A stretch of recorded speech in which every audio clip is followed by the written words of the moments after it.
Hello friends, we are back again with another home remedy to get rid of a problem faced by people of all ages, and that is of dark circles and puffy eyes. This can completely ruin the beauty of your face and make you look much older. First, let us know what are the causes of dark circles. Dark circles can be caused due to lack of sleep, excessive stress, long hours in front of computer and TV, and lack of water intake, which dehydrates your skin and makes the presence of dark circles and fine lines around your eyes more prominent. Today we'll share with you some tips to get rid of dark circles within a week. You are sure to get some benefit with these tips, but you should follow this so that you don't get them in future also. The first one is grind a tomato, add a few drops of lemon in it and soak cotton pads in it. Place it on your eyes for 20 minutes and then wash off with water.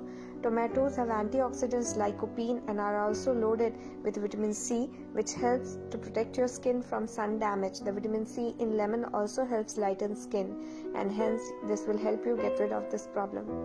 Next is mixing 2 tablespoons of cucumber juice and 1 tablespoon of aloe vera gel with few drops of lemon. Soak cotton pads in this mixture and keep it on your eyes for 20 minutes, then wash off with water. Cucumbers are loaded with minerals and water, vitamin C in lemon, and also the aloe vera gel will help you get rid of this problem quickly. Next is taking some cold milk and adding a few drops of lemon in it. Soak cotton pads in this mixture and apply on your eyes for 20 minutes, then wash off with water. The vitamin C in lemon and lactic acid in milk will also hydrate your skin and help get you remove this dark circles. The next is grating a potato, applying it on your eyes for 20 minutes and then massaging gently for a few seconds and then washing off with water. The potatoes are loaded with vitamin C and vitamin B. These are amazing skin lightening.